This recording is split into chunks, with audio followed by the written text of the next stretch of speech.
Ils sont venus des 4 coins du globe, non pas pour se reposer, mais pour inventer l'avenir. On identifie 4-5 ans à l'avance une occasion d'affaires dans un domaine... 4-5 ans à l'avance? Des fois plus longtemps. Ça aussi, se prépare autant d'années d'avance? On a confirmé un congrès cet été pour 2031. Ça vous donne une idée. On a eu une demande pour 2036 il y a 3 semaines. Voilà. Dans cette série Balado, on s'intéresse à un pilier discret de notre économie, le tourisme d'affaires. Un secteur qui génère, bon an, mal an, plus de 2 milliards de dollars de retombées chaque année pour le Québec. Je suis Geneviève Petersen et vous écoutez Plus que des pieds carrés, le balado du Palais des Congrès de Montréal. Pourquoi les villes se battent pour accueillir un congrès international? Dans cet épisode, on découvre pourquoi les villes du monde entier rivalisent férocement pour attirer des congrès internationaux. On parle retombées économiques, avancées intellectuelles et legs sociétal avec Luc Charbonneau, vice-président développement des affaires du Palais des Congrès de Montréal, et Mylène Gagnon, qui est vice-présidente vente et services congrès de Tourisme Montréal. Bonne écoute!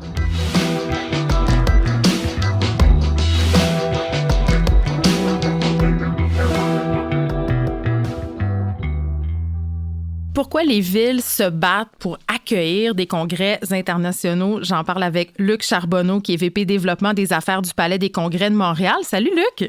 Allô, allô? Et Mylène Gagnon, qui est VP Vente et Services Congrès de Tourisme Montréal, qui a travaillé en hôtellerie très, très, très longtemps, pendant 30 ans.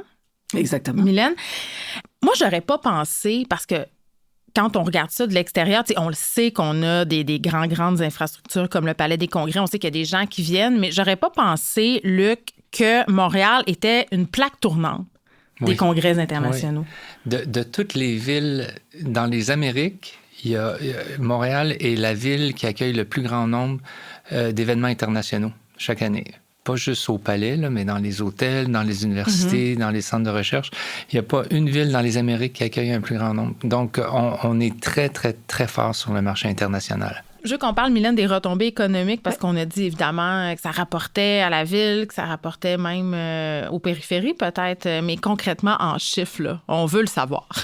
On veut le savoir. Hein? Quand le palais a ses retombées aussi, mais si on prend les retombées globales pour la destination, on parle à peu près d'environ 500 événements d'affaires en 2024. Mm-hmm.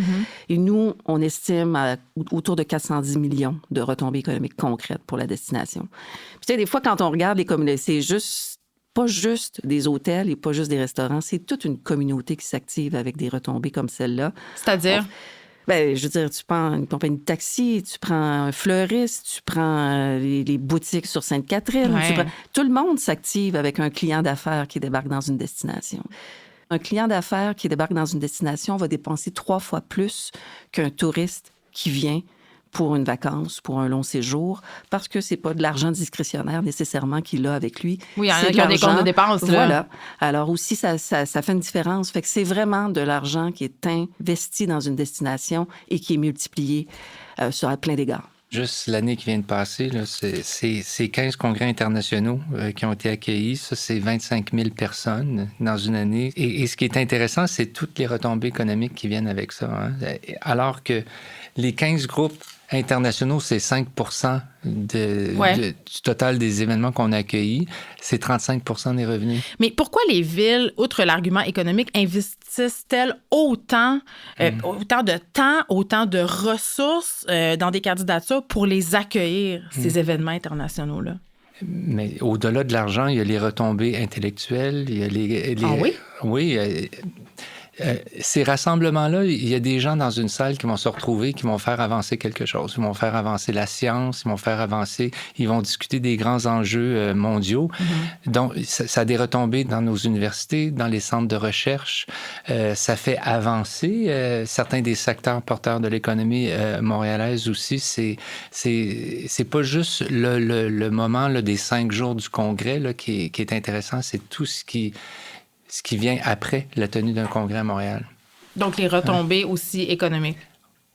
Beaucoup. Économiques, mais comme dit Luc, les retombées sociales et intellectuelles, c'est très, très important. On va vous donner peut-être un exemple. Oh, dis-moi tout, Mylène. Certainement, Geneviève. Je voulais vous parler à vous deux. Parfait.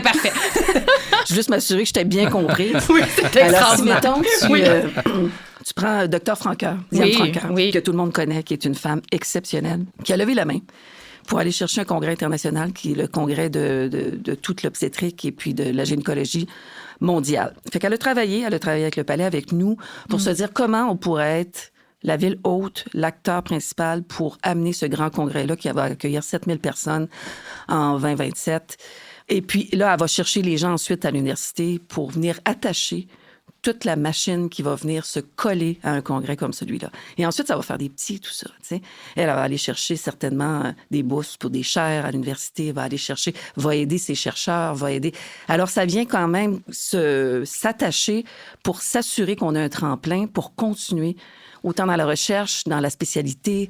Alors, nous, on est un peu la pointe de l'iceberg de l'accueillir, le congrès, mais tout ce qui se fait en amont pour aller chercher un congrès comme ça, et tout ce qui va arriver ensuite, c'est vraiment très important. Parce que Luc Charbonneau, j'imagine, on parlait de candidature tantôt, puis d'attirer, puis de dire pourquoi on choisirait Montréal. C'est quoi les infrastructures qui sont nécessaires? Je parle pas juste de la bâtisse, là. Qu'est-ce qu'on doit offrir pour attirer des événements d'envergure? Bien, ce qui explique beaucoup le succès de Montréal et du Palais des Congrès, c'est le recours qu'on a aux champions locaux. On identifie 4-5 ans à l'avance une occasion d'affaires dans un domaine... 4-5 ans à l'avance? Des fois plus longtemps. Ça se prépare autant d'années d'avance? On a confirmé un congrès cet été pour 2031. Ça vous donne une idée. On a eu une demande pour 2036 il y a 3 semaines. Voilà. Ben voyons donc. OK, fait que pour une fille qui est non planificatrice comme moi, on oublie ça. Je sais pas ma carrière en planification de congrès. Donc, vous avez des critères que vous avez très, très d'avance. Mais c'est ça. À partir du moment où on identifie l'occasion d'affaires qui serait un bon fit pour la destination, qui attirerait un nombre de 2000, 3000, 4000, voire 6000 délégués, qui rempliraient les hôtels, etc., etc., la première chose qu'on fait, c'est on identifie qui à Montréal fait partie de cette association-là, est connu par cette association-là, a publié, est une star dans ce domaine-là. Ce que vous appelez les grands champions. Des grands champions. Et ces champions-là, on les convainc d'embarquer dans le projet avec nous. Et eux, pour toutes sortes de raisons. Il y en a, c'est très personnel, ils font avancer leur carrière. Il y en a, c'est très... ils veulent que leur institut du haut-savoir rayonne. Ils veulent faire avancer leur sphère d'activité à Montréal ou contribuer à la santé de ce secteur-là. Vont embarquer. Ils vont nous aider, ils vont nous fider stratégiquement. Qu'est-ce qu'on devrait dire à ces décideurs-là qui sont soit à Washington, soit à Genève, pour que le choix repose sur Montréal? J'ai envie de vous demander la chose suivante, aux deux, là, parce que je voulais qu'on parle un peu des coulisses. Est-ce que c'est déjà arrivé, par exemple, que vous crousiez une certaine affaire, un certain événement, une certaine clientèle et que vous vous dites, on n'a pas ça pour le moment, mais on va le mettre en place pour pouvoir dire on l'a puis les avoir. Est-ce que ça vous est déjà arrivé? D'essayer de proposer quelque chose qu'on n'a pas déjà, mais qu'on pourrait mettre en place. Oui, comme de dire, on va le faire. Aller au-devant. On veut un exemple, là, Mylène, quand même. Ça fait certainement partie de l'approche, mais en même temps, il faut rester dans ce qu'on est capable de livrer, c'est sûr, mais parce que tu veux pas vendre le rêve pour servir ensuite le cauchemar. Tu partiras pas un stade olympique. Fait que, tu sais, c'est ça. Au niveau des infrastructures montréalaises, c'est sûr qu'il y a quand même un certain défi pour plusieurs raisons qu'on connaît. On a un palais qui est là, on a un palais qui demande à avoir un agrandissement, c'est certain, parce qu'on est capable d'accueillir des congrès, mais on serait capable d'en accueillir davantage. Mais c'est sûr que on va pas essayer d'y vendre qu'on va extendre des murs, mais on va quand même essayer vraiment de lui démontrer que on va pouvoir faire des aménagements particuliers pour pouvoir s'assurer qu'il va venir, qu'on va l'avoir, qu'on va être en mesure de... Mais on ne mettra pas d'avant des attributs qu'on ne pourra jamais avoir. Fait qu'on est du bon monde honnête. On est bien des gens bien fins. On n'a pas besoin. On a des secteurs à Montréal, on a vraiment des stars et on a un taux de conversion qui est quand même très élevé. Donc, ça veut dire que oui, on recrute la bonne personne pour nous aider à porter une candidature jusqu'à la victoire. On a une infrastructure qui est solide. Montréal est relié par au moins 150 vols chaque jour sur toutes les grandes capitales, les grandes villes nord-américaines. Un centre de congrès en plein centre-ville. Ça aussi, c'est une grosse force de la ville, avec des hôtels qui sont à distance de marche très souvent par l'intérieur jusqu'au Palais des Congrès, dépendamment du temps de l'année. Donc, on a une infrastructure solide, mais encore une fois, sans l'appui des universités, sans l'appui des centres de recherche, on ne connaîtrait pas le succès qu'on connaît aujourd'hui. Ça m'amène à vous parler d'un mot que j'ai appris grâce à vous, le pleasure, qui est un mot valise qu'on appelle entre business et pleasure. Peut-être que tu ne connaissais pas le mot, mais est-ce que tu l'as déjà fait? Ben Non? absolument. Ben tu sais, dans ma vie d'autrice, je voyage souvent par affaires et c'est le fun parce qu'on va à l'hôtel puis après ça, ben tout dépendant de la ville où est-ce qu'on se trouve, ben on va au restaurant. Ça se peut même qu'on aille au théâtre, même qu'on aille voir un spectacle. Puis je pense que c'est en tout cas, je sais pas si je me trompe, je pense pas là, mais je pense qu'un des attraits de Montréal, c'est aussi la vie montréalaise. Les gens allient le plaisir et le travail. Et ça, c'est vraiment des attributs que Montréal a et que je pense que le Montréalais réalise pas qu'on a tant que ça. Ah, pour vrai? Puis je trouve que quand on s'en va à l'extérieur, tu me diras si tu ressens la même chose, Luc, mais quand on arrive à l'extérieur pour représenter Montréal, 50% du travail est déjà fait de la perception positive que les gens ont de Montréal. Oui, parce qu'on est une ville avec une réputation les gens, de fun. en partant, vont faire comme « Oh my God, j'aurais donc voulu aller là, c'est sur ma bucket list, j'étais là, je veux y retourner. » Ils ont toujours une perception excessivement positive de Montréal. Fait que tu as déjà 50% du travail de fait, parce que mettons que tu représentes Indianapolis, tu es ailleurs, tu sais. Et puis, non, mais tu sais, tu vas à Minneapolis, tu travailles autrement. Mais quand tu travailles Montréal et Montréal au Canada, on est vraiment hyper bien positionné au Canada aussi. Alors après ça, il reste à mettre de l'avant. Et ce que dit les qualificatifs ou les avantages que Luc a nommés pour amener des congrès autant internationaux, parce qu'on parle internationaux et on a aussi des congrès américains. Alors l'américain va avoir besoin de choses un peu différentes, mais en même temps, ce qu'on a à offrir est tellement... On aime dire que c'est easy to plan, easy to get to, easy to work with. C'est vraiment easy de venir à Montréal et de travailler avec Montréal. Est-ce que les gens restent au-delà des congrès? Est-ce qu'ils prolongent leur séjour? Ça, c'est le défi. Puis ça sera un défi, puis on continue à le travailler, nous, comme destination aussi. S'assurer qu'il y a une offre, tu sais. Parce que tu vas rester s'il y a une offre. Parce qu'un coup que ton congrès est fait, t'as 4 jours... Ben, je reste-tu, je viens-tu avec ma famille, viens-tu me rejoindre, ma blonde va venir, mon chum. Fait que s'il y a quelque chose de suffisamment fort pour te faire rester, tu vas rester. Puis je pense que Montréal, on a travaillé vraiment très, très bien à faire qu'il y ait une offre pour que les gens aient envie de rester. Puis le blageux, notre timing est très bon. Parce que Pourquoi? Parce que le membership dans les associations rajeunit. Il y a plein de jeunes qui s'inscrivent au congrès et à la différence des gens un petit peu plus âgés, ils ne s'inscriront pas à un congrès juste pour le contenu. C'est certain que c'est important le contenu, mais tout le volet networking est primordial chez les jeunes. C'est intéressant, ça. Et c'est pourquoi un centre de congrès, les hôtels, on investit quand même beaucoup pour que les gens profitent de l'occasion de faire beaucoup de networking. Et le blageux, souvent, ça va être un argument de plus pour que quelqu'un s'inscrive à un congrès. Ils vont se dire, ah, mais si le congrès a lieu à Montréal, au-delà d'un programme scientifique qui va être hors pair, je vais pouvoir arriver plus tôt, partir plus tard. Profiter de la ville. Profiter des régions aussi autour de Montréal, peut-être aller très, très loin au Québec aussi. Ça a des retombées, ça aussi, énormes. C'est vrai, puis... On peut imaginer ensuite que si on les séduit comme il faut, ils vont revenir peut-être. En dehors, il y a des statistiques là-dessus. Ah, pour vrai? Ben oui, les gens viennent en congrès. Souvent, dans les 2 ans qui vont suivre, ils vont revenir pour une période de vacances aussi. Soit pour un long week-end, soit pour une semaine de vacances. Alors, il y a vraiment des statistiques qui sont là que les gens veulent revenir visiter Montréal, entre autres, quand ils vont être venus pour un congrès. Mais tu sais, c'est drôle parce que ça me fait penser notre conversation. On est en 2025, la pandémie, ça fait quand même déjà longtemps. Puis tu sais, on sait qu'il y a eu une espèce de moment où tout le monde ne voulait plus être en présentiel. Puis on se posait beaucoup la question. Puis tu sais, quand j'ai su qu'on allait faire ce projet-là, je me disais, mais les congrès internationaux, justement, est-ce qu'il y a davantage de conférences qu'on peut suivre à distance? Autrement dit, ma question, c'est est-ce qu'il y a autant de gens qui veulent être présents qu'avant? Oui. C'est revenu. Écoute, si tu me permets, j'avais une étude, moi, qui était sortie en 2022, juste avant la fin de la pandémie. Là. Ouais. Et ça disait que pour les 10 prochaines années, les congrès allaient être majoritairement en virtuel. Mais c'est ce que j'aurais pensé, moi. Fait que là, on était un peu stressés, on va dire ça comme ça, puis anxieux, de dire, on va voir si notre industrie... Mais ça n'a pas pris 1 an Ça n'a pas pris 1 an parce qu'on a eu 2023 se reconstruire, 2024. On est revenu exactement où est-ce qu'on était avant la pandémie. Ce que dit Luc tantôt est tellement vrai. Les gens veulent se rencontrer, veulent faire du réseautage. Ils voient tellement une grande valeur ajoutée. C'est tellement pas pareil qu'être à distance. Ça n'a rien à voir. Le contact humain. Non, mais c'est vrai. Ouais. Je veux dire, on fait des réunions à distance et tout ça, puis t'as jamais le même sentiment que quand t'es face à face avec une personne. Puis il y a une telle Jamais. fatigue aussi. Tu sais, On, il y a on une a telle besoin de fatigue. reconnecter. Et pendant la pandémie, ben tant mieux, on avait accès à cette technologie-là. Ça aurait été terrible si ça avait lieu plus tôt. Mais ça a créé une fatigue chez les gens et ils veulent se retrouver entre eux. Ils veulent retrouver des collègues qui n'ont pas vu de l'année, très, très souvent.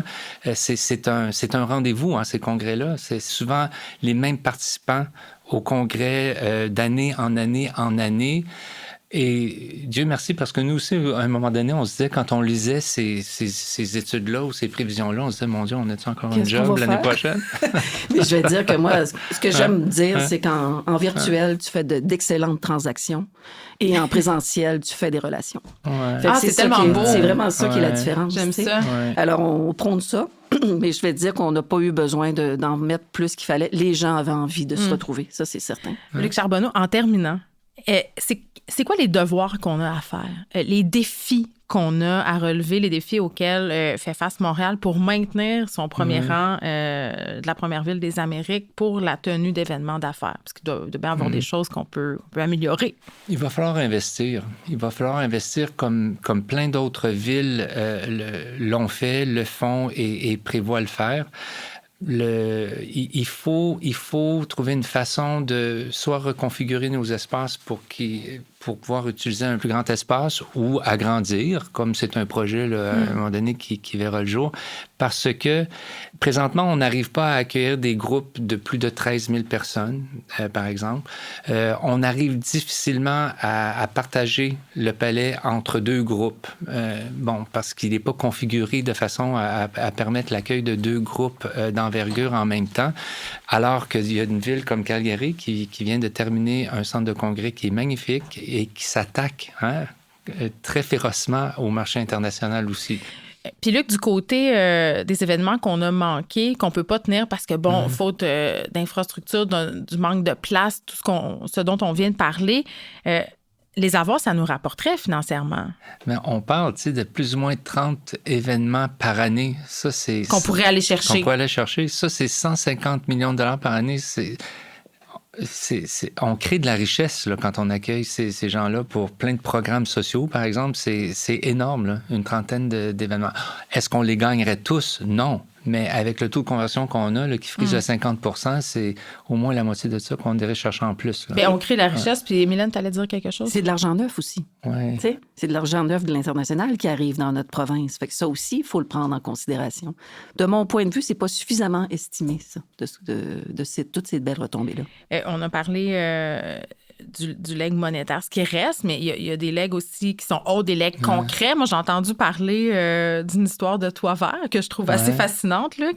Mais le toit vert, c'est super fascinant. En 2011, Luc Rabouin s'est impliqué dans la venue à Montréal de Écocité, un gros congrès.